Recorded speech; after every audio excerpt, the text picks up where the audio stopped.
Salut, salut. Bonjour à tout le monde. Aujourd'hui, j'avais prévu ce direct juste pour édifier, et juste pour accompagner et aussi pour essayer de faire la recherche. Vous savez, depuis un moment, nous avions en commun un élément qui comporte beaucoup d'enjeux.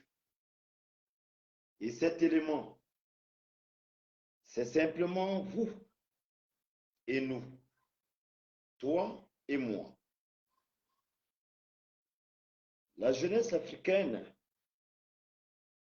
qui a beaucoup plus aujourd'hui pris l'initiative d'aller se chercher. La jeunesse africaine rêve d'y arriver. La jeunesse africaine rêve de concrétiser. Mais sachant que dans nos pays de l'Afrique subsaharienne, nous n'avons peut-être pas ces moyens d'avancer, nous n'avons peut-être pas la volonté parce qu'il n'y a pas de solution. Vous savez, tel qu'en soit ce qu'on peut faire, si vous n'avez pas de solution, il n'y aura jamais d'occasion. Alors la jeunesse aujourd'hui s'est dit, pourquoi pas moi? Et je vais aller chercher plus loin. Je vais me battre dans le pays des autres. D'aucuns ont parfois dit, je préfère sourire ou préférer souffrir dans le pays des uns et des autres que de souffrir dans mon propre pays. Des gens le disent. Mais vous savez, le seul instinct d'un aventurier clandestin qui a bravé les étapes, la seule mémoire que j'ai toujours invité des gens à recevoir et à ne jamais oublier. Vous qui avez eu l'occasion d'accéder, de persévérer, d'endurer, et un jour, un matin, Dieu vous a donné votre but. Vous avez rêvé d'être aujourd'hui en France. Dieu vous a accompagné. Vous avez rêvé d'être en Afrique du Sud. Dieu vous a accompagné. Vous avez rêvé d'être dans un pays qui est un pays européen ou encore un pays africain. Dieu vous a accompagné.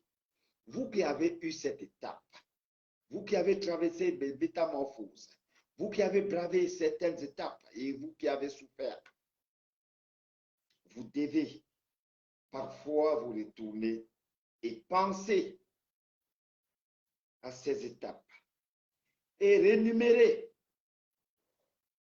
Parfois, par volonté, il faut se dire, est-ce que des gens sont encore sur cette route? Parce qu'avant que Dieu n'intervienne, vous avez vécu la métamorphose la plus médiocre. Vous avez dormi sur des camions. Vous avez respiré l'air du désert qui était en poussière. Vous avez manqué l'eau à boire.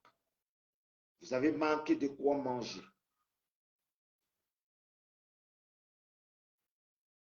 À un moment dans la vie, ça n'a pas été facile pour vous. À un moment dans la vie, vous avez voulu jeter votre vie. À un moment dans la vie, vous vous êtes dit, qu'est-ce qui se passe?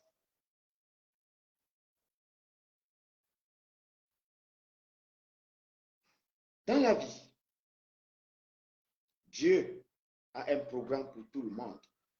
Mais sauf que, parmi nous, il y a des personnes qui ne peuvent pas supporter de voir leur maman souffrir. Il y a des personnes qui ne peuvent pas supporter de voir leur papa souffrir. Il y a des gens qui ne peuvent pas accepter voir leur famille trébucher. Ils préfèrent s'élever et prendre la route du désert pour aller se battre.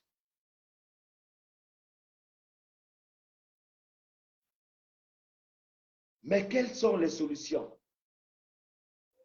Quels sont les conseils qu'on peut apporter ici? Parce que vous le savez, un soldat avec les armes à la main, on ne peut jamais le décourager. Un aventurier clandestin, qui s'est levé, qui a traversé 1, 2, 3 pays, 4 pays, vous n'allez jamais l'arrêter. Ce qui est dans sa tête, c'est le beaux-arts ou la mort.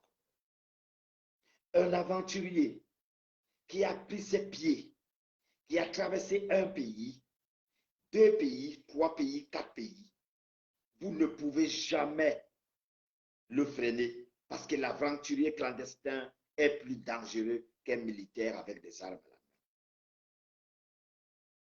Tout ce qu'on peut faire, c'est apporter le nécessaire pour aider ces enfants parce qu'ils ne partent pas pour voler, parce qu'ils ne partent pas chercher quoi que ce soit. Ils vont chercher la vie. La vie, elle est une. La vie, elle est sauve. La vie se cherche.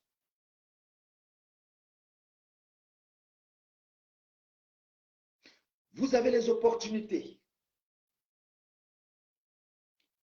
de recadrer les enfants qui meurent aujourd'hui. Vous avez les opportunités d'encadrer les enfants qui meurent aujourd'hui. Vous savez, aujourd'hui, si l'immigration est devenue assez difficile, l'immigration est reconnue officiellement. C'est pour ça qu'il existe des ONG. C'est pour ça qu'il existe des compagnies ou encore OIM. OIM sert des rapatriements des causes civiles dans leur pays. Ça veut dire quand vous êtes dans un pays et que vous avez des déboires, vous vous adressez à OIM qui vous renvoie chez vous calmement, posément et paisiblement, tout en sécurité. Parce que l'immigration est reconnue. C'est officiel. Un migrant est reconnu. Un immigré est reconnu. Mais maintenant, de quelle façon bénéficiez-vous cette sous-thèse? De quelle façon bénéficiez-vous cette synthèse? De quelle manière bénéficiez-vous?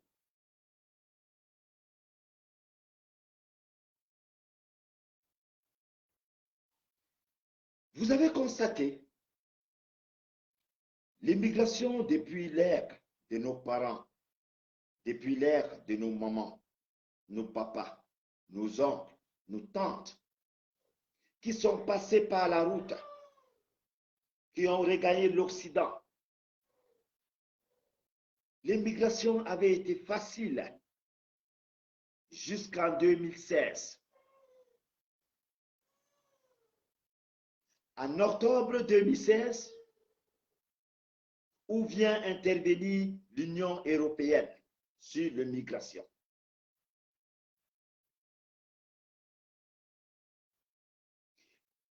Vous avez le droit, comme je le dis souvent, vous qui êtes là, vous avez le droit de partager ces messages pour subvenir aux besoins de nos confrères qui meurent dans le décor, qui sont partis à la recherche de la vie, tout comme vous également.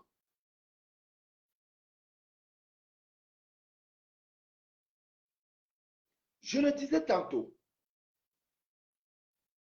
jusqu'en 2016, l'immigration était sauvegardée et il n'y avait aucun souci. Mais en 2016,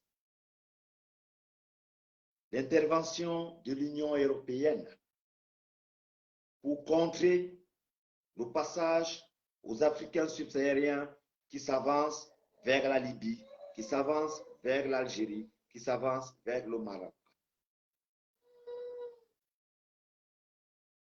L'Union européenne commence à subventionner en 2016 le Niger.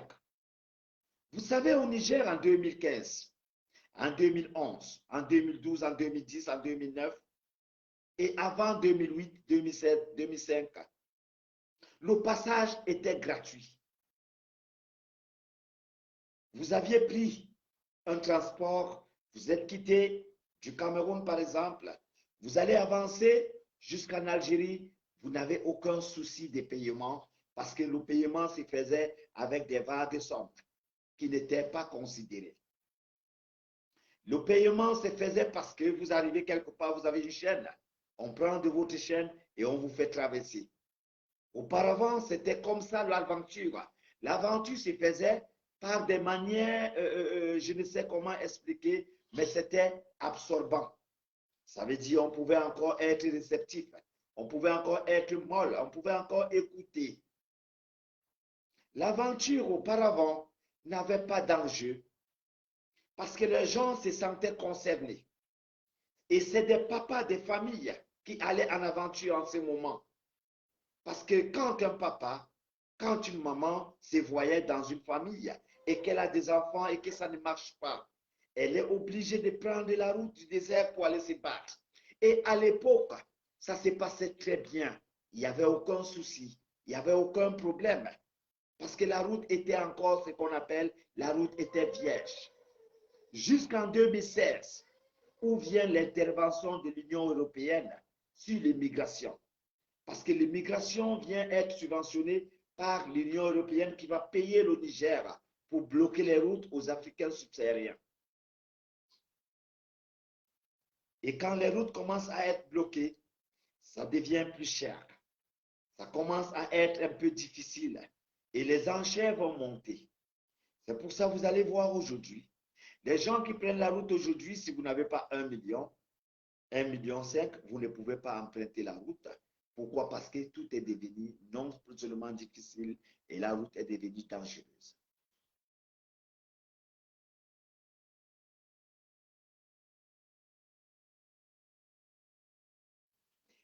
À travers les morts, parce que tout le temps, vous avez vu sur la Méditerranée, selon le bilan, même quand vous regardez sur les journaux, vous avez constaté qu'il y avait parfois 2000, 1000, 300, 400, 700, 800 morts sur la Méditerranée. L'Union européenne ayant pris conscience, ils se sont dit, nous allons bloquer l'immigration pour éviter la mort sur la Méditerranée tout le temps.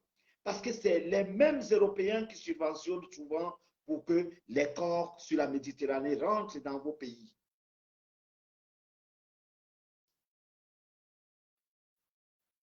Alors, vous avez le droit de partager pour que des gens qui nous écoutent prennent conscience afin de rentrer dans le but des sujets. Parce qu'aujourd'hui, nous sommes à la perte d'un garçon qui est parti de son pays et qui aujourd'hui est introuvable.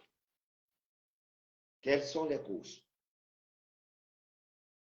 C'est pour ça que j'ai le droit et je suis concerné en tant que parent, en tant qu'émigré, en tant que migrant, en tant que clandestin auparavant.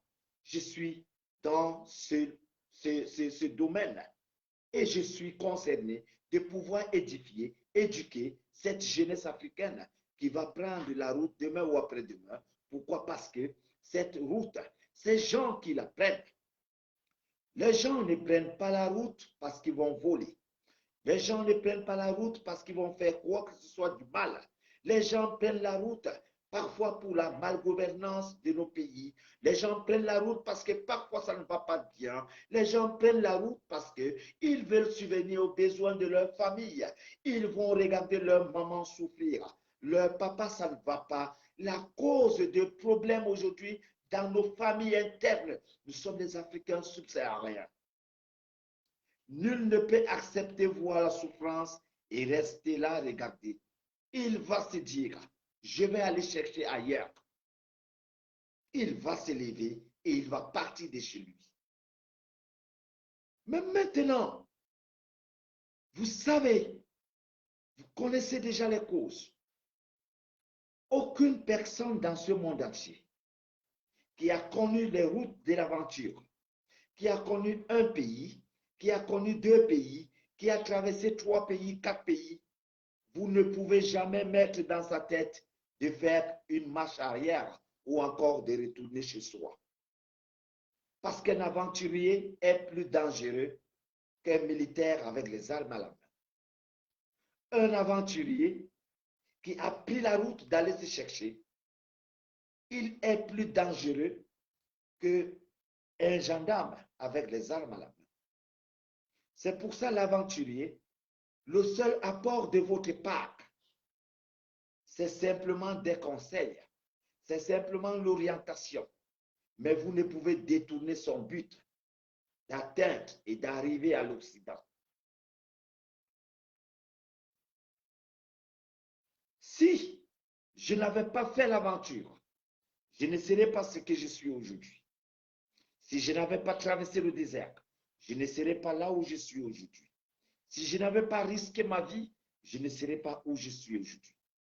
Donc, nous devons avoir la volonté de comprendre, d'écouter et d'essayer de se mettre à la place de cette jeunesse qui se meurt aujourd'hui de corps parce qu'ils veulent aller chercher la vie.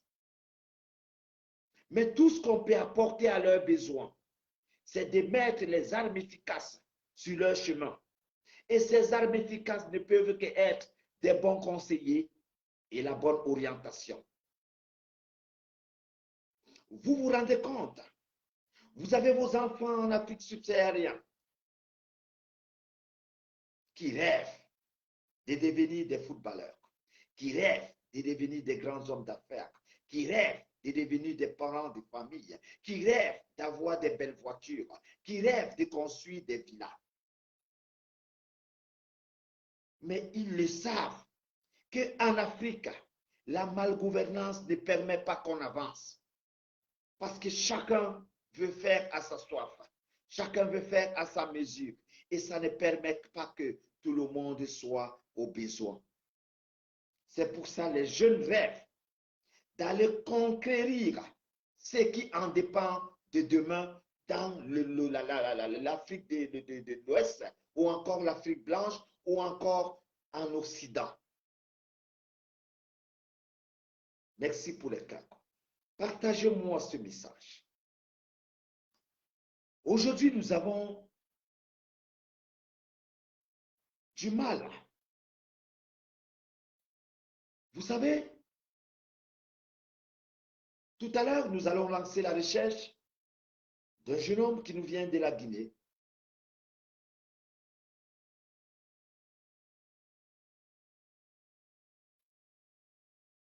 Rendez-vous compte, vous vivez dans une famille, vous êtes compté parmi les enfants de votre maman. Mais un matin, vous êtes dans une maison où votre maman doit payer 25 000 ou 20 000 francs CFA.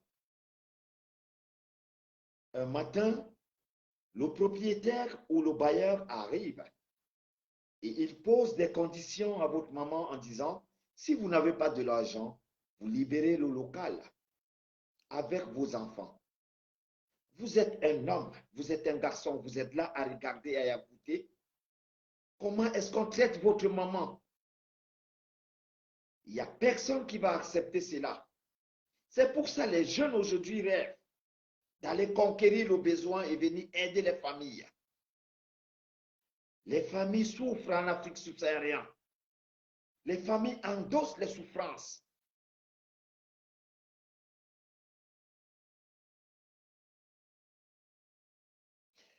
Regardez, vous avez eu l'opportunité d'être des Africains subsahariens. C'est la meilleure chose au monde.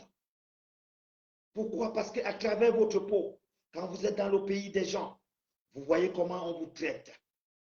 On vous traite comme des vauriens. On vous traite comme des néants. On vous traite comme des vulgaires étrangers, alors que vous êtes des êtres humains. Quand vous êtes quitté de chez vous, vous avez voyagé. Les gens vont vous traiter comme des moins que rien ou zéro, oubliant que l'immigration est reconnue officiellement. C'est pour ça qu'il y a des ONG. C'est pour ça qu'il y a OIM. C'est pour ça qu'il existe des Croix-Rouges.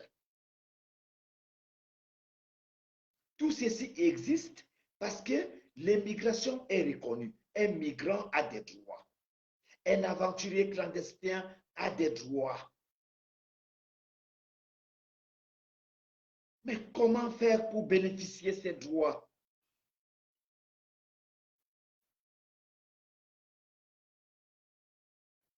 Le seul comble et la mauvaise façon qui a détruit l'Afrique, c'est parce que depuis la nuit des temps, l'immigration était parfaite. Les gens quittaient de l'Afrique subsaharienne, ils voyageaient librement vers l'Afrique blanche qui était comptée comme la Tunisie, comme l'Algérie et comme le Maroc. Les gens traversaient clandestinement et c'était reconnu parce que c'est ça l'immigration. Et les gens arrivaient sans problème. Mais à un moment, jusqu'en 2016, l'intervention de l'Union européenne qui vient aujourd'hui subventionner et payer l'Algérie, le Maroc, le Niger pour bloquer les routes du passage de l'immigré ou encore des migrants ou encore des clandestins venus de l'Afrique noire. C'est ce passage bloqué aujourd'hui qui rend la vie difficile. Et c'est pour ça que vous avez vu à un moment, il fallait vendre de sa peau pour survivre. Vous avez des gens qui ont voyagé, qui sont partis dans les pays des gens. À un moment, ils ne peuvent même pas travailler. À un moment, ils ne peuvent même pas dormir. À un moment, ils ne peuvent même pas être des êtres humains. Parce qu'à un moment, vous perdez le sens de vie. À un moment, vous perdez la manière de vivre. À un moment même, vous avez ce qu'on appelle le manque de vouloir continuer la vie. Vous pouvez vous donner la mort. Des gens qui ne comprennent pas ce que c'est que l'aventure ne pourront jamais comprendre. L'aventure n'est pas une étape de traversée, non. L'aventure est une étape ou encore la métamorphose de vivre là où vous êtes. Mais comment vous pouvez vivre là où vous êtes pendant qu'on vous déteste? Comment vous allez vous en sortir là où vous êtes alors qu'on ne veut pas vous voir? Vous voyez que ça devient de plus en plus difficile.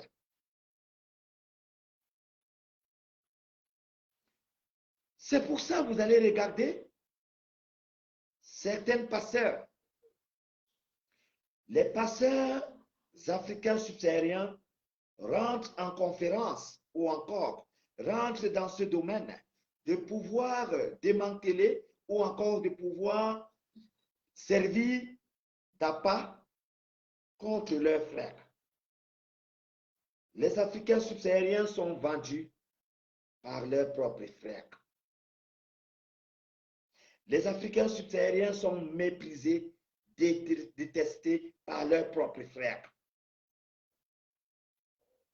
Merci pour les cœurs. Partagez-moi ce message. Vous devez reconnaître que dans tout contexte, quand vous arrivez dans l'Afrique blanche, aucune personne ne peut vous détester parce qu'on ne vous connaît pas. Comment quelqu'un va vous détester alors qu'il ne vous connaît pas? Eh bien, si on vous déteste, c'est parce que vous avez un frère quelque part qui passe le message. Ou encore, vous avez une personne quelque part qui est votre frère et qui n'aime pas vous voir, mais qui passe par derrière pour essayer de vous démanteler. Je prends un exemple. Quand vous prenez la route, sur la route du Niger par exemple, et que vous arrivez à Tamaracet. Tamaracet, c'est l'une des premières villes de l'Algérie après Ingizam. Quand vous êtes arrivé là, vous avez la chance de trouver certains de vos frères qui sont des anciens. Et ces anciens que vous trouvez là-bas, ce n'est pas des gens qui sont venus habiter là-bas dans ce désert, mais par les contrefaçons de la vie, par les métamorphoses de la vie, par la vie difficile, ils ont eu ce qu'on appelle la résurrection parce que c'était difficile et ils se sont confiés et ils sont là-bas, ils vivent là-bas. Mais personne n'avait sollicité vivre là-bas. Mais les conditions de la vie de l'aventure qu'on ne raconte jamais, des réalités qu'on ne vous dit jamais. Quand vous arrivez en Algérie, on va vous dire vous allez trouver du travail. Quand vous arrivez en Algérie, on va vous dire vous allez bosser, vous allez avoir une femme blanche, vous allez avoir un homme blanc, vous allez avoir le bon travail et vous serez subventionné et vous aurez un bon salaire. C'est ce qu'on vous dit. Mais quand vous avez emprunté la route, seulement à travers les transports, vous allez comprendre qu'il y a une réalité qui se cache derrière. Et maintenant, vous êtes arrivé dans la ville de Tamaracet, la première ville de l'Algérie. Vous allez trouver certains de vos frères qui vivent là-bas. Quelles sont les conditions de vie? Dans un boulevard du désert comme Tamaracet. Vous connaissez les conditions de vie. Ils ont des vieilles maisons qui sont appelées bunkers.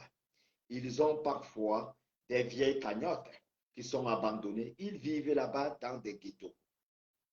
Et ces ghettos, pour manger, comment ils font? Ils sont obligés de posséder par la mendicité et parfois rentrer dans les poubelles ou encore chercher comment faire pour manger matin et soir. Et c'est pour ça que vous voyez avec des femmes, la femme devient prostituée parce qu'elle n'a rien à foutre. La femme a une chambre où elle devient prostituée parce qu'elle n'a que ça pour faire. Qu'est-ce qu'elle va faire? Donnez-lui le choix. Donnez le choix à cette femme qui est arrivée, elle a les enfants dans son pays et elle veut vivre. Elle est bloquée.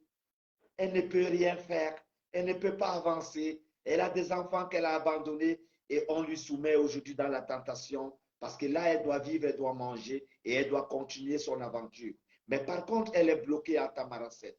Elle est obligée de se soumettre aujourd'hui dans la métamorphose de la séduction ou encore la contrefaçon, pour ne pas le dire encore une fois de plus, et qu'on le précise ici, de rentrer dans la manière, je n'aime pas parler ce mot, mais la prostitution. Vous voyez dans quel contexte? Avant de voyager, on vous a dit vous allez trouver du travail. Avant de voyager, on vous a dit il y aura un bon salaire. Avant de voyager, on vous a dit vous allez trouver un blanc qui va vous aimer. Avant de voyager, on vous a dit vous aurez une belle femme blanche. Avant de voyager, on vous a dit il y aura des bons salaires. Et avant de voyager, on vous a promis la hauteur et le ciel. Mais aujourd'hui, vous arrivez, vous trouvez la réalité qui est là. Les gens qui vous le disent, quand vous les trouvez eux-mêmes en Tamaracet, ils doivent vivre parce qu'ils ne travaillent pas. Et pour travailler, comment ils vont faire? Ils sont obligés de puiser dans vos forces. Puiser dans vos forces et dans vos poches. Parce que vous venez d'arriver.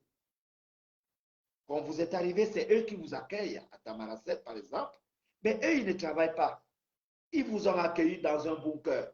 Pour sauvegarder ce bunker, il faut manger. Pour sauvegarder ce bunker, il faut avoir un peu d'argent. Alors, vous qui venez d'arriver, vous allez servir aussi des pas ou des raisons de continuer la vie. Ils vont vous mettre dans un chemin, ils vont vous expliquer des choses qui vont vous plaire, ils vont vous expliquer la continuité de la vie, ils vont vous promettre le ciel et la terre et ils vont vous dire comment est-ce que, tel qu'en soit le cas, vous serez en Europe. Mais eux-mêmes n'ont jamais eu à traverser là où ils sont. Mais eux, ils vous promettent déjà de vous envoyer en Europe. Mais d'autant plus que c'est eux qui vous accueillent et c'est eux qui vont faire votre chèque. C'est pour ça que je vous ai dit, l'échec d'un Africain subsaharien dans des pays Maghreb, c'est vous-même, vos frères.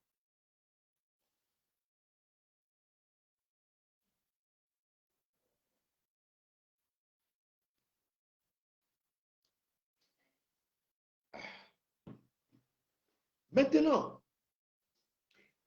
la raison qui pousse ces gens à vous déstabiliser, c'est la raison du naturel. Vous êtes en train de vivre aujourd'hui le naturel de l'aventure. Chien mange chien. Le frère ne reconnaît plus le frère. Le mari ne reconnaît plus la femme. Les jumeaux se séparent. Le carrefour mondial de la résurrection, du phénomène de l'aventure est en train de vous faire éclore. Vous êtes en train d'avancer dans le feu. Et ce feu ne vous a pas permis d'avancer. Pourquoi? Parce que l'aventure ne se dit pas, l'aventure se vit. Les réalités sur lesquelles les gens possèdent pour traverser l'aventure, c'est des réalités mortelles. C'est pour ça qu'on ne peut jamais raconter l'histoire. Il faut la vivre. C'est pour ça que vous devez bénéficier. Vous qui avez eu une chance, vous qui avez eu des chances d'être en Europe, vous qui avez eu des chances d'être mieux placés dans le Maghreb, vous devez remercier le Seigneur. Vous devez remercier Allah subhanahu wa ta'ala qui a permis que vous soyez où vous êtes. Regardez des milliers de personnes, des jeunes qui meurent tout le temps parce qu'ils veulent regagner le Maroc, des jeunes qui meurent tout le temps parce qu'ils veulent regagner l'Algérie, des jeunes gens qui meurent tout le temps parce qu'ils veulent aller chercher la vie. Ils ne veulent pas aller voler, ils ne veulent pas aller tuer des gens, mais ils veulent seulement travailler. Les jeunesses africaines rêvent de travailler. La jeunesse africaine rêve de construire. La jeunesse africaine rêve de bâtir. Mais la jeunesse africaine n'a pas le monopole. La jeunesse africaine n'a pas d'occasion. La jeunesse africaine aujourd'hui rêve d'être subventionnée. Il faut aider les enfants. Il faut accompagner ces enfants.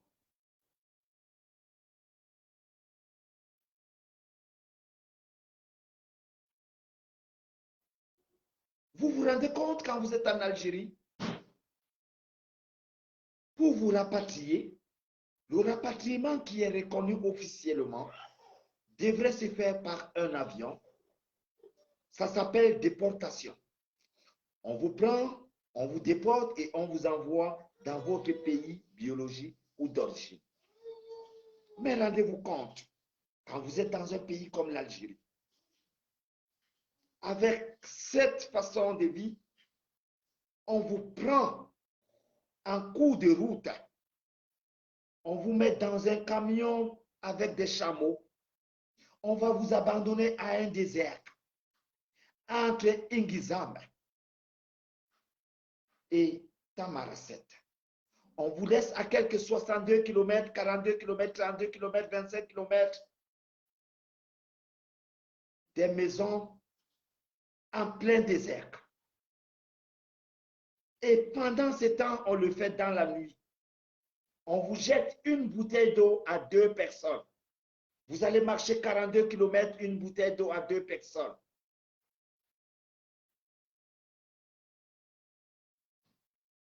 Vous croyez qu'on considère cette peau?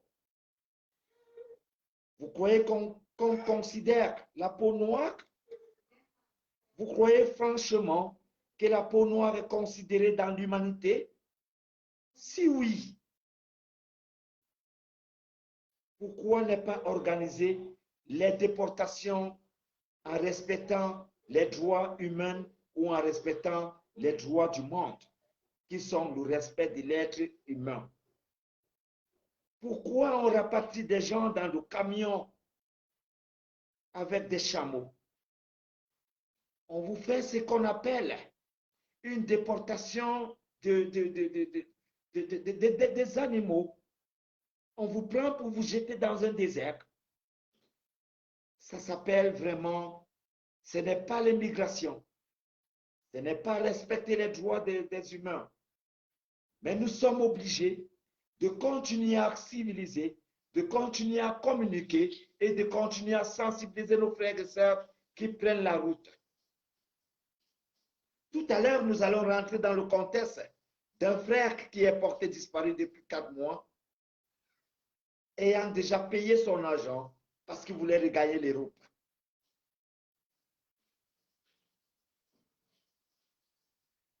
Regardez tout le temps. Vous avez des chiffres des personnes qui vous viennent. Certaines, vous les connaissez. D'aucuns sont vos voisins. Et d'autres sont des gens que vous avez connus, vous avez mangé avec eux. Vous avez mangé parfois avec des gens, ils sont partis, ils ne sont plus jamais revenus, ils n'ont pas de nouvelles.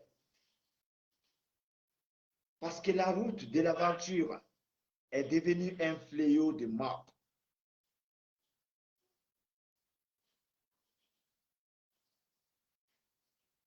Rien n'est facile, rien n'est acquis, rien n'est ramassé. Mais nous qui avons eu l'opportunité d'être des Africains, nous sollicitons qu'ensemble, il faut veiller aujourd'hui par des messages pour essayer de dire aux gens que ce qu'on vous a parfois dit, ce qu'on vous a raconté, ce n'est pas ce que vous allez voir.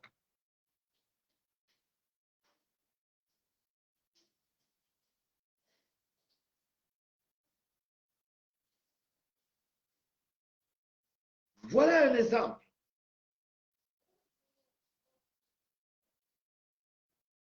Il y a des jeunes garçons qui quittent souvent 5, 6.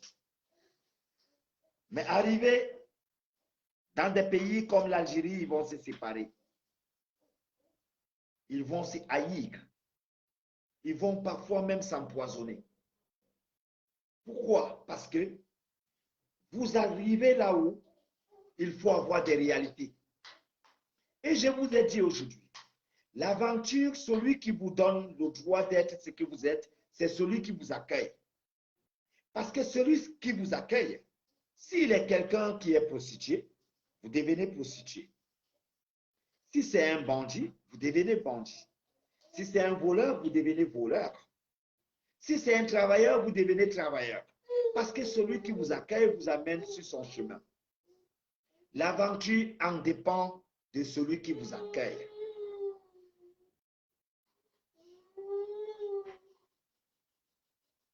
L'aventure en dépend. Donne-moi un peu le téléphone qui est là. L'aventure en dépend des gens qui viennent à votre aide. C'est eux qui vous tracent la route. Et c'est pour ça, je viens de vous le dire, quand vous êtes dans le pays des autres, il ne faut jamais dire que des gens n'aiment pas vous voir. Non. C'est vos propres frères qui ont toujours vendu votre image de mauvaise manière. Parce que là où vous arrivez, les gens ne vous connaissent pas. Quand vous arrivez quelque part, les gens ne vous connaissent pas. Mais si les gens parviennent à vous haïr, c'est parce que ces gens ont de vous des nouvelles venant de vos frères. C'est le noir qui détruit le noir. C'est vos frères qui sont là pour vous détruire. Le connection man que vous donnez souvent l'argent pour vous envoyer en Europe, est-ce que c'est l'arabe que vous voyez? Est-ce que c'est l'européen que vous voyez? C'est votre propre frère africain supérieur qui prend de votre argent et qui vous rend la vie difficile. C'est des choses réelles. Et c'est ce qui est réalité. Et c'est ce que vous connaissez. Mais vous n'osez pas dire ce qui est réel. Vous avez souvent besoin d'accuser des gens qui sont là à vous accepter dans leur pays. Est-ce que les gens qui vous acceptent ici vous connaissent? Ils ne vous connaissent pas. Il faut faire quelque chose pour que vous soyez là à être aimé ou à être détesté. Mais qu'est-ce que vous avez fait? Rien. Je vais rentrer dans le but du sujet de ce soir. Nous avons aujourd'hui un garçon qui nous vient de la Guinée, Thierno Amadou. Je ne sais pas pour ceux qui ont regardé sur ma page Facebook officielle, j'ai publié une photo et j'ai publié une carte d'identité. La carte d'identité appartient à un Sénégalais. La photo du garçon appartient à un monsieur. Le jeune homme en question s'appelle Thierno Amadou Ba.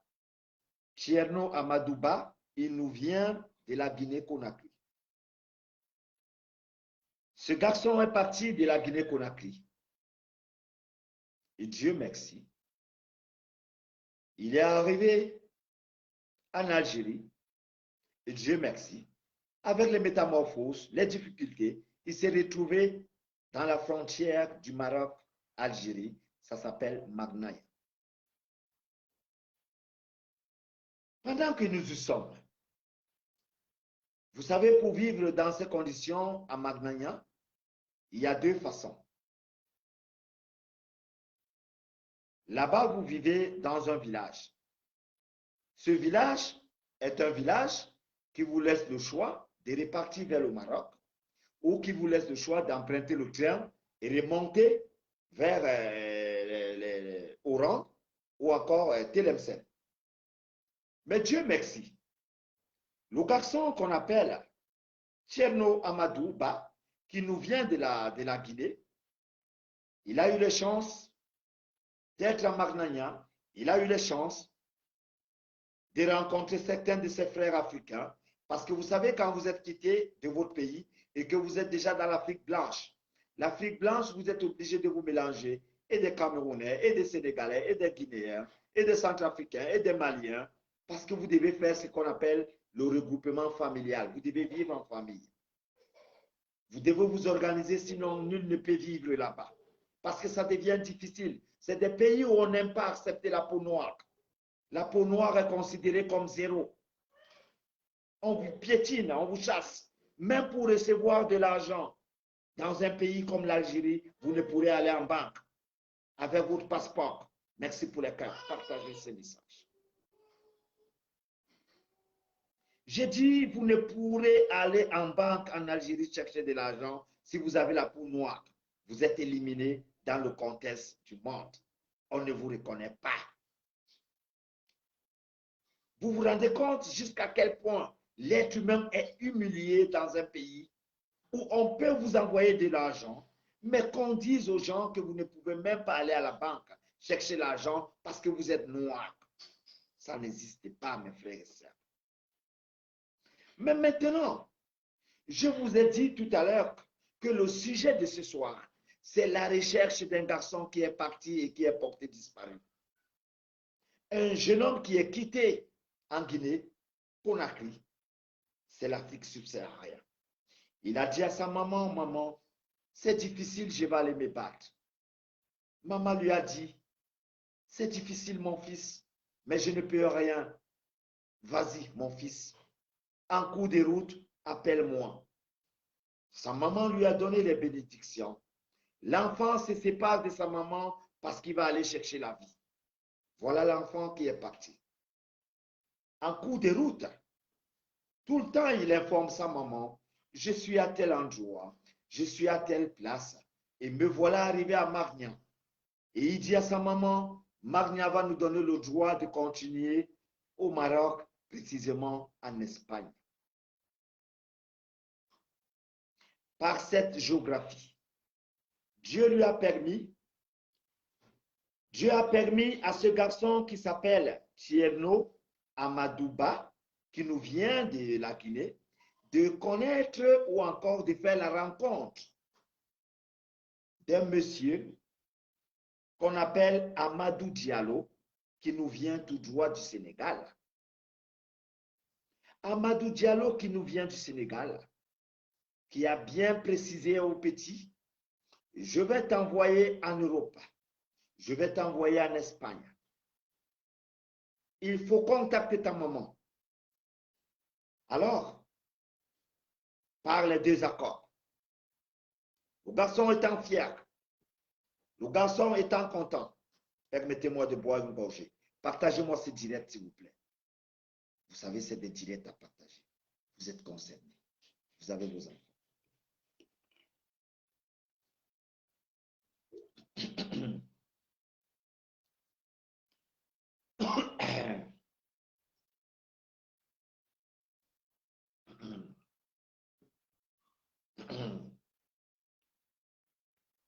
Vous savez, mes frères et sœurs, je vais vous dire une réalité.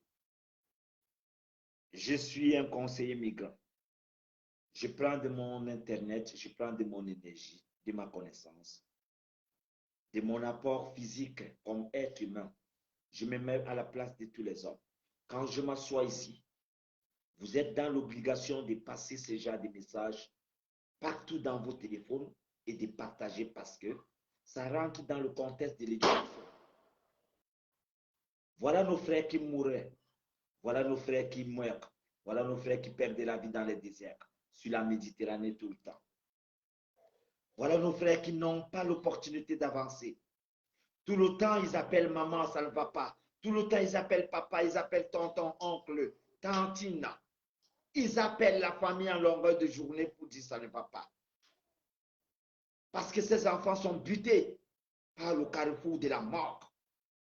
Ils ne sont pas considérés comme les êtres humains en cours de route. Ils sont dans le désert. Ils ont abandonné leur famille, leurs rêves. Alors quand je m'assois ici, j'ai besoin d'être concrétisé de votre part. Ne serait-ce que partager ces messages pour sauvegarder l'intérêt de ce que nous sommes. Vous êtes humiliés par tout le monde parce que vous avez la peau noire. Si ces messages que je fais ne sont pas rentabilisées dans une société, ne sont pas apporteuses dans une société, vous avez besoin de quitter simplement cette page. Mais si vous êtes là et que ce que je fais rentre dans le contexte de l'éducation, de l'humanité et encore plus la jeunesse africaine, vous avez le droit de partager en pleine heure pour que demain après-demain, nous ne subissons pas les mêmes choses. Nous sommes détestés partout. Est-ce que ça vous plaît? Ça vous plaît que tout à l'heure, je rentre dans le contexte de vous dire qu'un certain Tcherno Amadouba qui est quitté de son pays, Tcherno Amadouba qui quitte de son pays parce qu'il va aller chercher la vie, sa maman lui a dit, vas-y mon fils. Et en cours de route, il traverse les métamorphoses, les hauts et les bas, la mort. Il arrive dans un territoire difficile à vivre. Ça s'appelle Marnia. Marnia, c'est une ville de l'Algérie qui est frontalière au Maroc. Tout de même, c'est un petit village. Mais sauf que nous vivons le pic du racisme que vous n'avez jamais connu à cet endroit. Alors, Amadou Tchernoba, qui a fait la rencontre d'un Sénégalais, le Sénégalais lui a promis, je vais t'envoyer en Espagne. Le Sénégalais s'appelle Amadou Diallo. Il nous vient du Sénégal. Je vous ai envoyé sa carte d'identité sur ma page. Le Sénégalais qui lui a promis, lui a envoyé en Espagne. Et tac à Marnia. Je crois que de vous à moi, même sur la carte géographique, nulle des personnes ne peut quitter de Marnia et aller en Espagne sans passer par le Maroc. Comment vous allez parler du voyage de l'Espagne étant à Marnia, n'est pas parler du Maroc? Le garçon a dit à ce dernier, il a dit, tu vas contacter ta maman qui est en Guinée, elle va envoyer 2000 euros. Avec les 2000 euros, je t'envoie en Espagne. La chance qu'ils ont eue, c'est que le garçon a envoyé sa carte d'identité nationale depuis le Sénégal, parce qu'il est sénégalais, à la maman de ce dernier en Guinée. La maman a certifié que la carte d'identité est là et que les choses pouvaient se dérouler dans le bon sens. Et elle a posé la question au garçon, tu sais, je suis une maman pauvre. Mon fils est allé se chercher. C'est pour ça que ça ne va pas ici chez nous. Mais néanmoins, si c'est avec les 2000 euros qu'il va arriver, je n'aurai pas les 2000 euros. Je vais me battre à trouver ne serait-ce que le prêt d'argent pour que ça fasse 1500 euros et que mon fils regagne son rêve. C'est ainsi que ça va encourager la maman à savoir qu'avec les 1500 euros, son fils peut regagner l'Espagne. Vous voyez qu'avec cette manière, la maman va se démerder et elle va envoyer les 1500 euros. Et les 1500 euros n'auront pas effet parce que dès qu'elle a envoyé de l'argent, je vous ai dit, en Algérie, on ne perçoit pas l'argent. Quelqu'un va vous donner un compte d'une personne ailleurs et vous allez verser de l'argent. Ça veut dire que cette personne ne reçoit jamais l'argent. Et dès qu'on a envoyé un numéro, c'était du Sénégal, un code. Dès qu'on a perçu les 1500 euros, le téléphone était fermé. La maman n'a plus pu appeler son fils ni le garçon qu'elle avait envoyé l'argent. C'est devenu un problème jusqu'à aujourd'hui. Depuis 5 mois, aujourd'hui, Amadou Ba est disparu. Tcherno Amadouba a pris ses pieds. Il n'a pas appelé sa maman, il n'a pas recontacté sa maman. Il est porté disparu. J'ai envoyé la photo aujourd'hui et la carte d'identité du monsieur qui a perçu les 1500 euros, qui vient du Sénégal, et le garçon qui nous vient de la Guinée, qui est Amadou Tchernoba, à qui j'ai été contacté par des parents. Et aujourd'hui, je passe le message que toute personne, sur la photo, vous avez le garçon. Toute personne qui aura besoin de rencontrer cette personne, essaye de nous envoyer les informations. Nous savons déjà que là où nous sommes, si quelqu'un est à Marnia, et que cette personne a besoin de faire quoi que ce soit, il va chercher l'entrée du Maroc. Et au Maroc, aujourd'hui, vous savez, quand on vous fait rentrer et que vous êtes au cas où vous êtes peut-être détenu parce que vous avez un souci, vous allez d'abord faire une petite prison de quelques mois. Donc, il y a aussi cela qui doit être recherché au niveau des prisons pour voir. Parce que le garçon n'a pu recontacter sa maman. Et nous savons intérieurement que s'il fallait recontacter la maman, et du dit que je vais en Espagne, il fallait recontacter la maman étant au Maroc. Si le garçon n'a pas eu cette occasion, ça veut dire peut-être en entrant, ils ont été rattrapés par des policiers ou par des militaires et il est quelque part en prison ou encore s'il a eu un souci, nous aimerons que la photo qui est là, si vous avez des nouvelles, faites-nous parvenir des nouvelles pour que demain après-demain, nous continuions dans la sensibilisation et que l'Afrique continue à révéler ses enfants. Je n'aurai pas beaucoup de temps.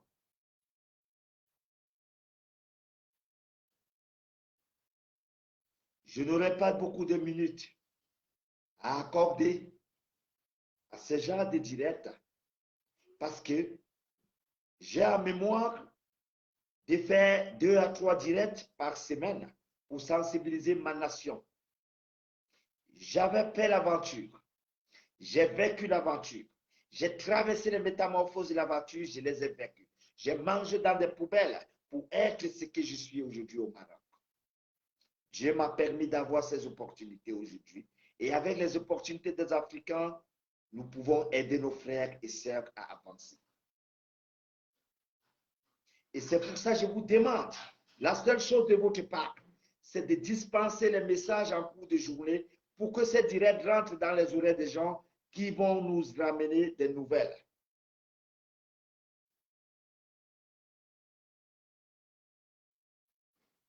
L'Afrique et ses enfants ont besoin de vous. Parce que les enfants ne vont pas quitter leur pays pour aller voler. Ils ne partent pas pour aller agresser des gens. Ils ne partent pas de là pour aller tuer les uns et les autres. Non. Les enfants quittent de l'Afrique subsaharienne pour aller retrouver ce qui est de leur rêve. La vie, l'honnêteté, le travail, l'engagement et venir aider les familles. Nous devons leur donner cet accompagnement. Nous devons leur donner ces opportunités. Alors, personnellement, j'aurais besoin que certaines personnes qui sont dans des villes du Maroc s'élèvent pour regarder dans les salles de détention. Parce qu'on peut vous retenir pour 3-4 mois et après, ça devient un rapatriement ou autre, on ne sait jamais. Mais comme c'est la chair et l'être humain qui est en jeu, nous devons nous lever en tant que sensibilisateurs et nous devons assister. Que les uns et les autres regardent la page, ils vont voir cette photo-là. Cette photo, ça c'est la carte d'identité du garçon qui nous vient du Sénégal. Ça, c'est le Sénégalais. Pour mieux regarder, regardez la photo. Ça, c'est le Sénégalais qui avait perçu les 1500 € pour envoyer le garçon en Espagne. Et là, vous allez le voir aujourd'hui, la photo du garçon qui s'appelle Tierno Amadouba, qui nous vient de la Guinée-Conakry. Voilà le garçon. Voilà Tierno, qui est porté disparu. Sa famille pleure, sa maman pleure, tout le monde pleure. On est à la recherche aujourd'hui d'un garçon qui est parti, qui a payé de son argent et qui est porté disparu. Aidez-nous, s'il vous plaît, d'ici quelques 5 jours, qu'on ait des nouvelles, parce que je sais qu'avec ces partages, on va arriver. Merci beaucoup. Que Dieu garde tout le monde et revenez bientôt sur ce direct. Au revoir.